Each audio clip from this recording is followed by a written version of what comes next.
mentiras en este viaje, ¿no?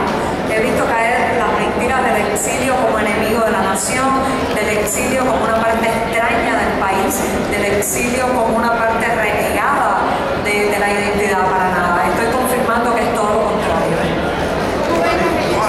Mi nombre es el doctor Carlos Muñoz Fontanillo. Yo soy el chairman del Versailles.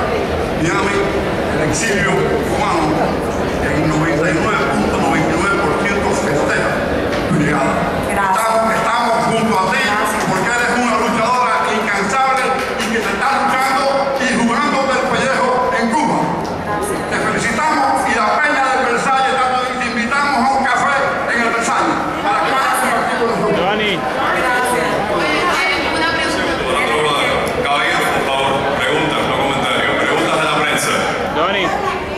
Hola Giovanni, el hecho que el gobierno dejó salir de Cuba para hacer esta gira internacional puede anunciar algunos cambios, como tú ves el futuro para Cuba con el nuevo vicepresidente. Bueno, yo pienso que más que una señal de cambio es una señal de debilidad por parte del gobierno cubano permitir pues esta nueva reforma migratoria y permitir también que varios activistas, no solamente yo, también estoy pensando Berta Soler, Eliezer Ávila, Orlando Luis Pardo Lazo, Rosa María Payá, hayan podido salir. Yo creo que no pudieron contener ya la presión interna y externa de ese absurdo migratorio que habíamos padecido y aún padecemos en parte los cubanos. Por tanto, es una señal de que hemos vencido.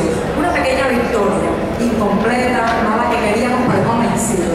Y en torno al vicepresidente Miguel Díaz-Canel, creo que ha sido elegido no por su capacidad, sino por su fidelidad. Es un hombre de continuidad hasta tanto demuestre lo contrario. Una pregunta, Giovanni, para el venezolano, para el periódico El Venezolano. ¿Cómo ves tú el futuro de Venezuela y de Cuba una vez que Enrique Capriles sea presidente?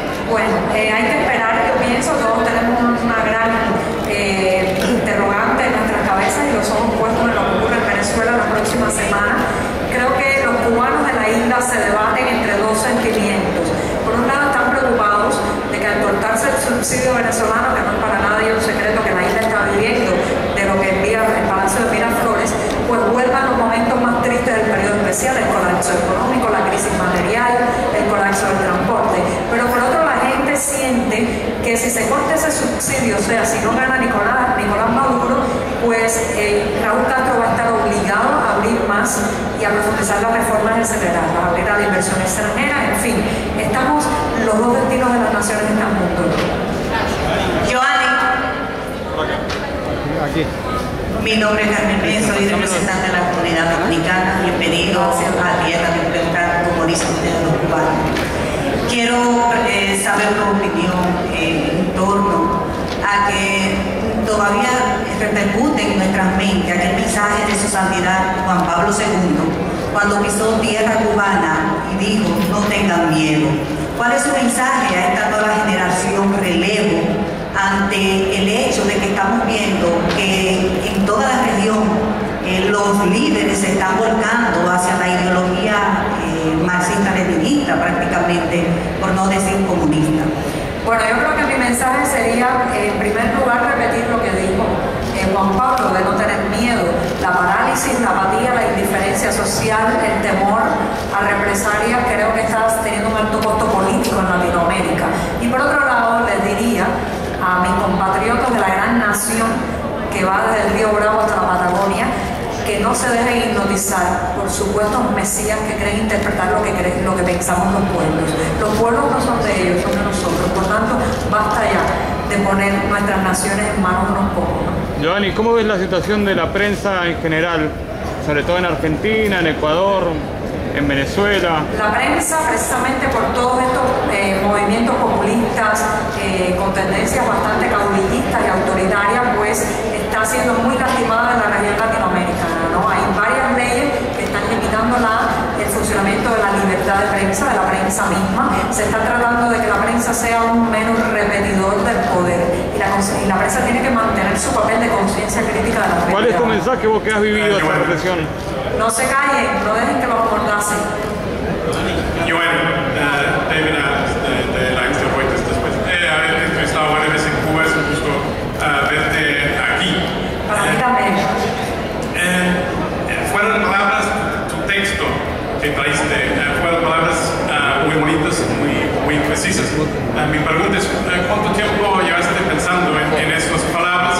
¿Fueron algo escrito hoy en la mañana? Toda la vida, he pensado toda la vida, de alguna manera es una duda que traía desde pequeña y que ha ido creciendo en mí y encontrando respuestas. El texto es precisamente sobre eso, sobre una ciudadana a la que le enseñaron una porción de la historia y quiere buscar respuestas en otra dirección.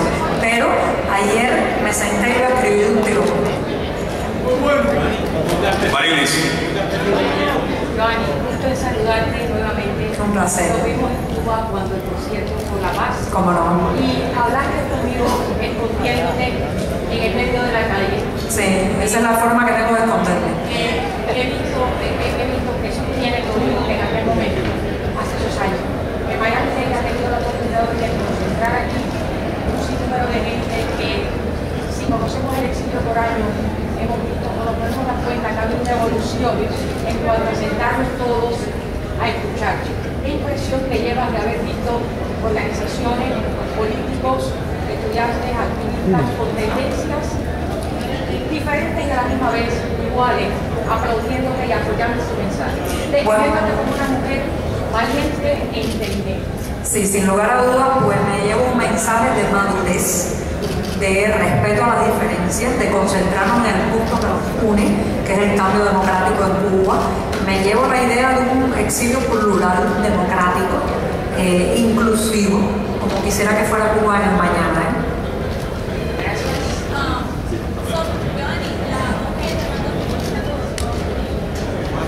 Un abrazo. Como miembro de la juventud del exilio cubano, queríamos saber cómo la juventud de allá y la juventud de acá, ¿qué más podemos hacer? Sí, es una buena pregunta y te la agradezco porque siempre me preguntan cómo ayudar, ¿no? Mi humilde sugerencia, una buena forma de ayudar es a empoderarse informativa, tecnológica y materialmente a los cubanos. Todo aquel que pueda hacer llegar una información, una noticia, un objeto tecnológico, desde una pequeña memoria flash, un reproductor de CD, un adaptor que no tiene que ser del último año, un teléfono en Cuba le cambia la vida a un cubano, lo hace pasar de ser un ente silente, callado, simulador, a ser un emisor de opinión, un emisor de denuncia. Entonces, ustedes pueden contribuir mucho en eso. Así que hacerlo, empezarlo. Yo creo que hay mucha gente ayudando en ese sentido, pero hay que hacerlo de una manera masiva. Buenas tardes, Joanny, te saluda de José Arresto, vicedecano del Colegio Nacional de Periodistas, del cual nos sentiríamos muy orgullosos que tú pronto te sumes a nosotros como una miembro honoraria. La pregunta es bien sencilla, dado que las palabras y los nombres son tan importantes para los comunicadores, ¿por qué referirnos al régimen imperante en Cuba hoy como el, entre comillas, gobierno cubano en vez de el desgobierno anti-cubano? Bueno, yo creo que elegir cada palabra también forma parte de la libertad de expresión de cada cubano, ¿no? De ese derecho democrático y plural a seleccionar los verbos que ponemos en nuestra boca, los adjetivos o los sustantivos. No olviden que soy filóloga, tengo la enfermedad profesional de tratar de buscar la palabra exacta para cada cosa y creo que cada cual debe llamarlo como desee. En mi caso, pues trato de utilizar con las más bellas palabras posibles, decir las cosas más incisivas, dolorosas y agudas, ¿no? Es mi estilo, es mi estilo. Buenas tardes. ¿Cómo no te voy a conocer? ¿Cómo no te voy a conocer? Ahora voy a dar un abrazo.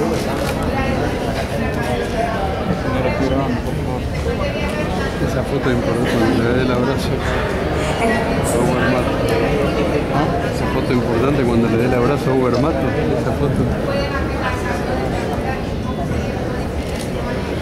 Es que me he sentido libres por etapas también, ¿no?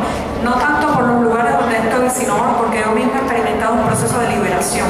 Al principio con más temor, cuando mi avión hizo escala en Panamá, todo el tiempo miraba a mi alrededor a ver cuándo iba a llegar el policía que me regañara, o me dijera que no podía hacer algo, que no podía tirar una foto, o que no podía utilizar mi teléfono móvil en determinadas áreas. El policía nunca llegó, ¿no? Y así fui liberándome. Por tanto, no creo que me he sentido menos libre por un lugar o por otro. Me he sentido menos o más libre por mí misma, ¿no? La emigración sigue siendo una puerta de escape. Lo digo también como madre. Tengo un hijo de 18 años que me encantaría que se quedara en Cuba, pero tengo el temor cada día que un día me diga enseguida quiero partir, ¿no? Todas las madres cubanas tenemos ese dilema de decirles a nuestros hijos que se queden en el país donde tienen raíces o se vayan a un lugar donde pueden echar frutos, ¿no?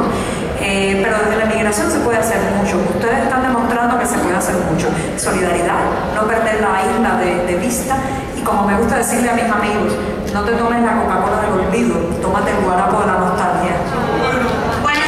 Tenemos tiempo para 3 preguntas más. Buenas tardes. Aquí. Yurina, generación Y, década del 60. Bienvenida. Tengo una pregunta como madre. Acabas de hablar de que eres madre y en relación con Teo. ¿Cuán difícil, porque estuve en esa posición, cuán difícil es para una madre tomar la decisión por sus hijos, menores de edad, y tomar la determinación de quedarte en Cuba, sabiendo que a tu hijo Teo lo espera un futuro, un desarrollo profesional, un desarrollo personal fuera de Cuba? Bueno, sí, siempre es muy difícil porque yo creo que una madre siempre vive 2 vidas, ¿no? La de ella y la de sus semillas, la de sus vástagos, ¿no? Entonces, bueno, pues cuando tomé la decisión de regresar, sabía que el gran perjudicado iba a ser Teo. Cuando decidí quedarme en mi país, sabía que él era el que iba a pagar el mayor costo personal y profesional también. Hasta ahora, pues Teo no me ha echado en cara ese asunto. Se siente bien al lado de su familia a pesar de las presiones, a pesar de las amenazas, a pesar de las tensiones. Es un niño muy maduro. Ha tenido que madurar como todo hijo de disidente muy rápido. Algún día puede ser que se vaya, espero que no. Espero que todo cambie antes que llegue ese momento que tenga que decir adiós, ¿no? Giovanni. Isaúl González. Buenas. Isaúl González debió haber sido con Y también. Sí, podemos hablar. Me escribieron con I latina. Bienvenida aquí a la capital del exilio. 2 preguntas. Número 1, me piden que le hables a la juventud, a las generaciones del exilio. ¿Cómo pueden colaborar con la causa de Cuba? Y lo otro, tu sentir sobre la muerte de Osvaldo Payá Sardiñas y Jaro Cepeda. Sí, bueno, a la juventud me he encontrado jóvenes muy lindos, me he encontrado gente en Nueva York, en Washington, aquí mismo en Florida, que nacieron en esta tierra y se dicen orgullosamente cubanos, que han preservado la nación incluso mejor que muchos adolescentes cubanos que viven en la isla. El exceso de propaganda ideológica en Cuba ha provocado en la gente un sentimiento de que la isla no les pertenece, de que el país no es suyo, de que la nación es de otros. Entonces yo siento que aquí esos jóvenes están preservando esa porción de Cuba que nos han quitado a nosotros. Así que les diría, sigan alimentando esa Cuba, porque después, como un gran rompecabezas nacional, vamos a tener que pegar todas las piezas, ¿no? En torno a la muerte de Osvaldo Payá, que decir, triste, muy triste, lamentable, apoyo a la familia en el tema de buscar una investigación internacional independiente que traiga unas respuestas a lo que pasó realmente ese 22 de julio. Por otro lado, más allá del momento de la muerte, creo que hay que preservar la vida de ese hombre, lo que hizo en vida, preservar su legado, su historia, todo lo que llevó a cabo desde el pacifismo, y creo que todavía los cubanos no estamos preparados para darnos cuenta de la pérdida que significó. Perdimos a un hombre valioso y perdimos a un hombre clave en la transición cubana. Giovanni, damas de Radio Martí, que está para los que nos escuchan en Cuba, están siguiendo a través de Radio Martí tu gira por todo. En el día de hoy, pues, ¿cómo ha sido ese encuentro con el exilio? ¿Qué le puedes relatar a esos jóvenes que te encuentran y el mensaje que le dejas al exilio cubano? Bueno, primero, un saludo, colegas, gracias por lo que hacen, lo oyen mucho en Cuba. Y bueno, pues, para los que me escuchan dentro de la isla, les diría, no se crean todo lo que les dicen, cuestionense como lo hice yo, intenten buscar más allá de las verdades oficiales, intenten buscar más allá de los libros de texto con los que nos enseñan la historia de nuestro país, y sobre todo no crean para nada que del lado acá está el enemigo, que del lado acá está la confrontación, que del lado de acá está la gente que quiere destruir la patria, para nada. No se conformen con esa versión, porque así solo vamos a prolongar el ciclo de la violencia, el ciclo del odio, el ciclo de la división. El periódico estudiantil que acaba. ¿Has pensado en cómo descargar la doble moral y la simulación a la que se ha actuado tanto el pueblo cubano? ¿Y cómo crees que se puede corregir ese daño para las futuras generaciones? Sí, eso va a necesitar una gran terapia nacional, ¿no? Creo que vamos a tener que hacer un club de simuladores anónimos donde la gente vaya a exorcizar todo lo que se cayó, todo lo que no dijo, todas las mentiras que tuvo que decir en público cuando pensaba otra cosa. ¿Cómo será? Con formación cívica, pienso yo, formación que mientras no empieza en las escuelas, mientras no estamos permitidos tenerla en los espacios públicos, tenemos el compromiso muchos de nosotros de hacerla de manera alternativa, ilegal, clandestina muchas veces, pero hacerla. Hay que hacerle ver a las personas que si no hablan, el poder habla por ellos. Lo primero que le digo a mis estudiantes cuando entran a estudiar en mis clases de Twitter o de redes sociales es: nárrate a ti mismo. Si no te narras tú, el poder te narra y te narra más. Así que eso básicamente creo que hay que empezar por ahí. Muchas gracias. Joanny Sánchez, Alena Amaro de Univisión 23, hija de Enrique Amaro, que te envió una memoria flash. Todos te queremos. Gracias. Gracias por la memoria. Primero, ¿qué es la imagen en pocas palabras que te llevas de Miami y su gente? ¿Qué te ha impresionado? Número 2, ¿cuándo nos abandonas? No queremos que te vayas, pero ¿cuándo te vas? ¿En cuántos días? Muy pronto, es un viaje relámpago, lo lamento, volveré con más tiempo, espero poder volver con más tiempo, porque el gobierno cubano se comporta, como decía, como un padre despótico. Cuando los hijos traviesos salen de casa y se portan mal, después como castigo vienen y los encierran, ¿no? ¿Cuándo te vas? Entonces me voy esta misma semana, muy pronto, mi último día aquí en 2 jornadas solamente, y me llevo lo mejor de las impresiones, calor humano. Llegué de Amsterdam donde había menos 1 grado bajo cero, así que además me llevo de calor humano, un verdadero calor de la naturaleza. Y como decía ahorita, mucha pluralidad, mucha diversidad, una ciudad viva, una ciudad palpitante, una ciudad cubana, es lo que veo. Bueno, muchísimas gracias, no ha acabado de venir. Gracias.